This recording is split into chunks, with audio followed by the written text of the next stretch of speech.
Welcome back to another episode of the Fear Forum podcast, and today we're reading another story off of the CREEPYPASTA website titled The Skinwalker by Max Minton.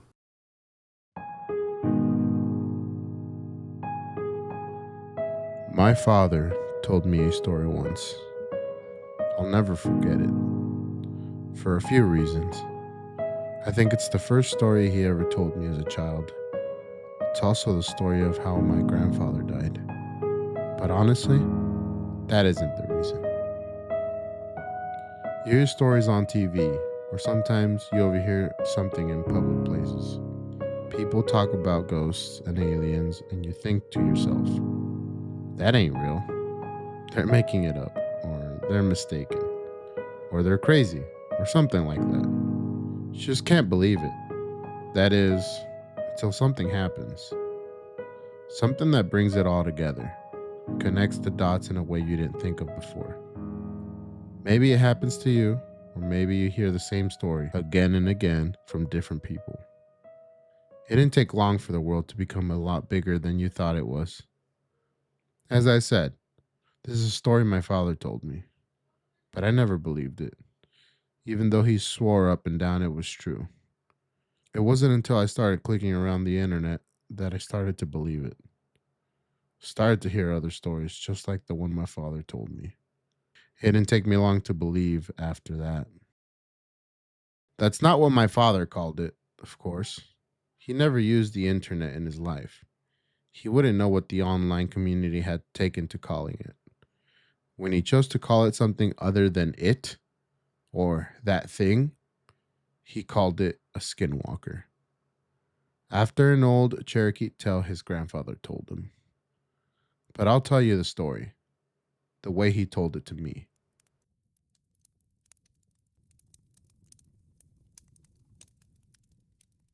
We were out hunting one night in the woods surrounding the dairy farm in Ohio where we lived at the time. We were tracking coyotes. We kill them for $50 a skin. They kill calves sometimes. We do it every night because we needed the money.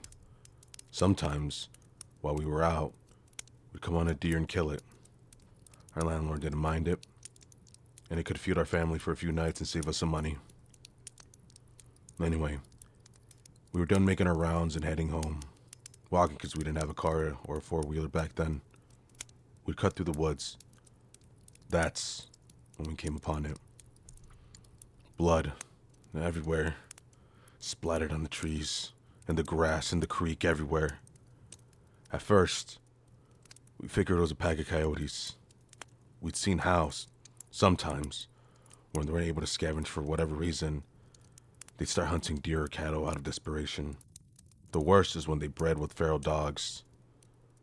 But this wasn't like that. You see, when a pack of dogs, wolves, or coyotes attack something, they do it right. They'll pick off ones that are weak, sick, or old, or just small. They'll hunt it, draw it into a corner, someplace it can't get out of, and they'll run it right to the biggest one, the alpha. And that deer will never see that alpha. It might hear it, but it won't see it. All of a sudden, its throat will be torn out and it'll drop dead. It's quick and it's clean, and that's not what happened here. Something had come up with a group of deer. Coyotes won't attack a group. Wolves wouldn't either. They'd get too much of a fight. There were three, I think. 3 bodies, just torn apart. You see a head or a torso here, a leg there. Predators don't do that. They don't leave scraps behind.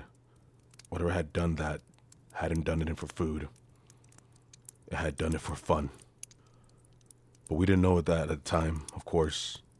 We saw a bunch of carcasses and figured it's something we had to take care of.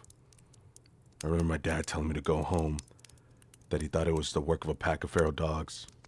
But I wasn't leaving them. And I'm damn sure it wasn't hiking through 2 miles of woods alone in the dark, with nothing but a .22 and a pocket knife. I was only 13 at the time, so a .22 was the only gun I could reliably use. Dad had the shotgun, and I wasn't going anywhere without it or him. It took me a while to convince him, but finally we began tracking whatever did that. It wasn't hard either. We just followed the blood. Either that thing bled a deer before it got away, or it dragged one for a mile. I don't know. What I do know is that I never seen my dad scared before that night. We started hearing the most horrible sounds. Now, I've been in the woods a lot in my life, and I've been all over the world, but I've never heard noises like that, like I heard that night. I heard things screaming. I heard a deer, a fox, rabbits, raccoons, and birds, and all of them afraid of something and hightailing it. Keep in mind, this is maybe 12 or 1 o'clock in the morning. Except for the fox and some birds, nothing was supposed to be awake at that hour. But they weren't just awake, mind you. They were on the run. That night, I saw a flock of birds flying straight into the trees trying to escape. Something. We came upon a pack of coyotes, and nearly shot a couple thinking they had their eyes on us. But then we saw they were running in from someone. Nothing towards us. They didn't notice as I went right past. Then some deer did the same, and some rabbits, squirrels, and foxes. Even a couple of wild hogs.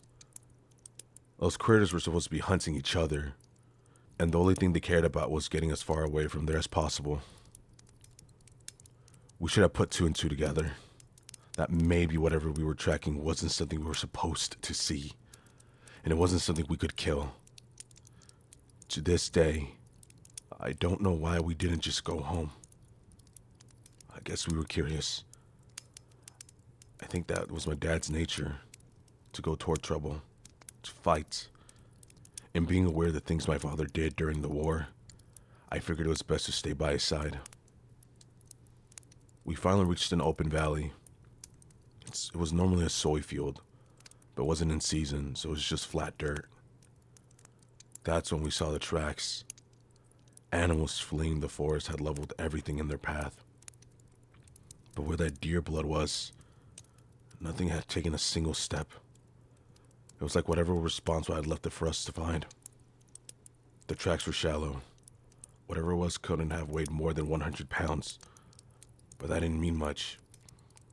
A bobcat weighing 40 pounds soaking wet can tear out your throat if you ain't careful. The fact that thing was on the lighter side just meant it was probably quick and was going to be tough to hit. So, we followed the tracks, and it didn't take us long to find where they led. It was an old schoolhouse that sat on the top of the hill. Half of it had been ripped out by a tornado, but nobody lived there. Not for a long time. Sometimes we caught homeless people in there, or drug addicts looking for a place to shoot up. We figured that maybe that was it. Maybe it was some sick kid riding a high, but we didn't think that for long. When we got within 50 yards, we heard a noise. A sort of screech that made up 2 different sounds. One was high-pitched, and another was a low growl. It was making both sounds at the same time, if that makes any sense. We approached within 20 yards. We heard another sound, different this time. I remember thinking that it sounded like paper being torn apart, while someone was swinging water back and forth in a bucket. Dad looked at me, knelt down and whispered. He told me I had to stay behind him, because we're about to corner our prey. Any animal will fight when it's cornered, especially the predator. But we can tell by the tracks that there's only one. He tells me it's probably a single feral dog, most likely rabid. The plan, he said, was to sneak up on it while he was eating, shoot it, then keep shooting it till it didn't move anymore, then slit its throat. And if it got to my dad, it was my job to shoot or stab to get it off of him. So he walked up with me right behind him, just a tad to his side, so I could see what it is. I wish to this day I hadn't. It was leaning over a carcass, tearing off its flesh and throwing what it didn't nibble outside. There was blood all over the brick, glistening in the moonlight. It was a pale white, and it looked like a man, but not quite a man. It had arms and legs like ours, but it sat like a monkey, hunched over. and its hands weren't normal. It had long fingers with claws at the end. So we saw that, and my dad hesitated. He wasn't about to fire at a person, so he cleared his throat to try and get it to turn around. I swear to God Almighty, all that noise just ceased in an instant. I never heard true silence before that, and never again afterward. But for 2 seconds, nothing made a noise. And I mean nothing. This made it all louder when that thing turned around, made this shrill cry, and pounced on Dad. He got a shot off. I think he missed. If he hit it, it didn't face the thing at all. But it was on him, tearing entire parts of him off. I started shooting at it with my 22 point blank, but that thing barely bled at all. I got off 5 rounds, and that's when I started hitting it with the butt of my gun. It didn't budge, or even register that I was there. It was clawing at my dad, removing whole chunks of his flesh. It started on his torso, peeling off the skin on his chest, and then it moved up. It tore out his throat, ripped his nose clean off, and gouged out his eyes. Then it scalped him and started digging in. I'd stood there, helpless, as it ripped off the bottom of half of his jaw, the little bones in that tube in his neck, and then his ribs. I don't exactly remember what happened, but somehow my dad's knife ended up in that thing's shoulder, and my dad, what was left of him, that is, ended up on my back. I was running, and by God, I was going faster than I'd ever run before or after, and it was following me.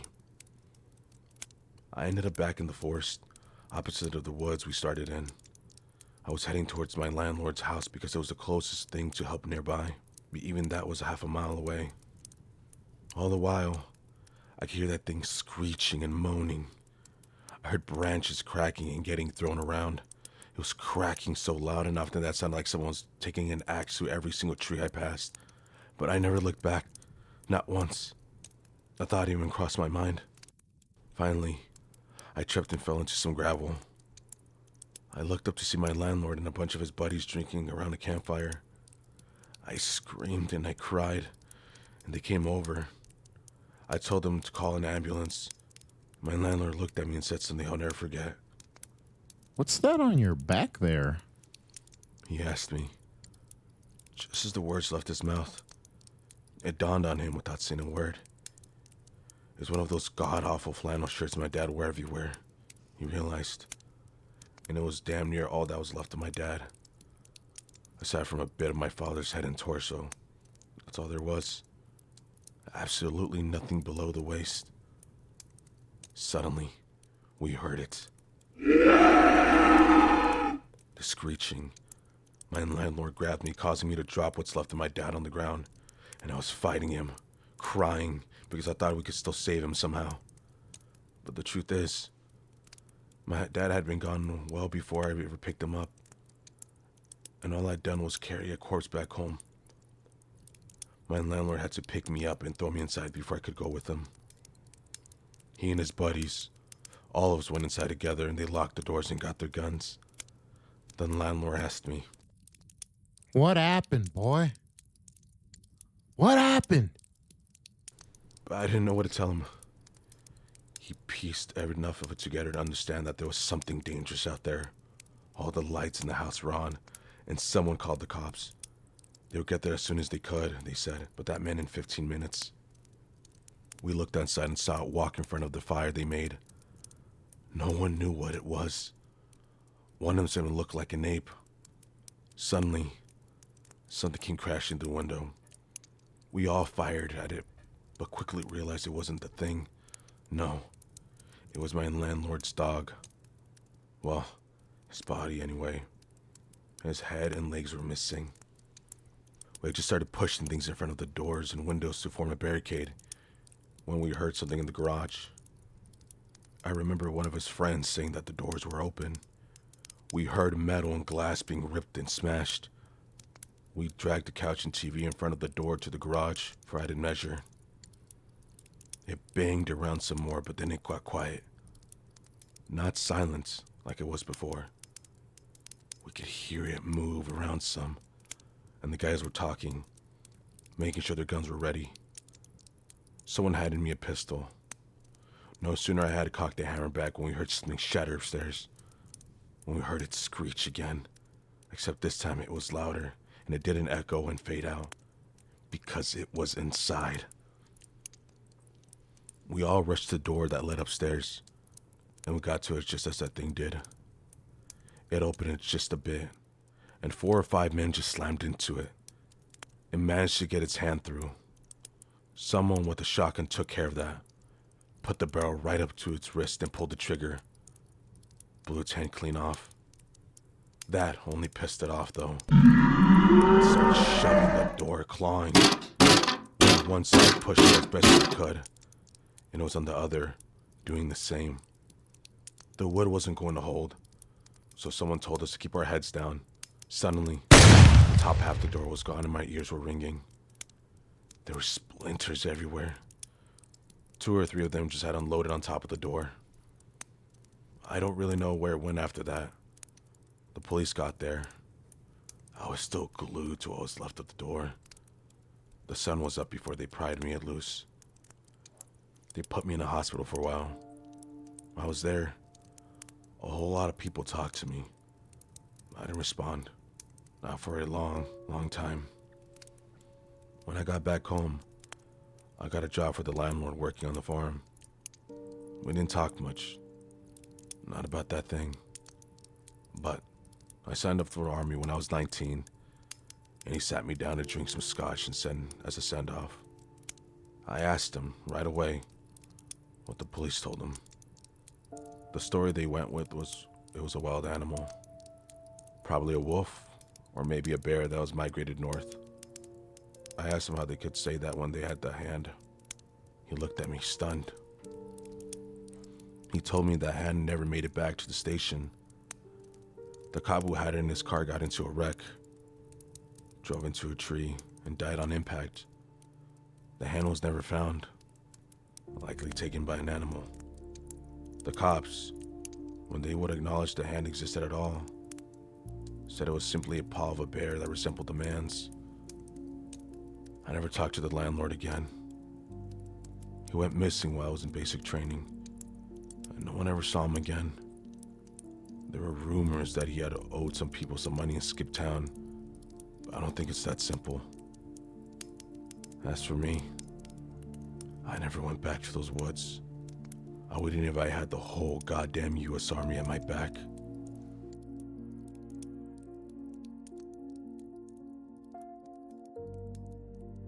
That was the extent of what my father told me about the incident in the woods. There's just one problem, however. My father lied. When my mother died, I don't think my father felt he had anything left, and that he might as well settle old scores. He returned to the woods, and he never came back either. The FBI was called, and they came and put on a show for everyone involved. But I knew they weren't really looking. I had to get an agent drunk and slip him a few 50s before he finally told me that they got a few calls about those woods every year, about someone up and vanishing. That was all he wanted to tell me. Before he got up and left with the rest of his team, he wrote the name they'd given the creature on a napkin. Of course, I didn't realize that's what it was at first. It wasn't until I put the words in a search engine online that I understood what they meant. Honestly, I would have rather not known.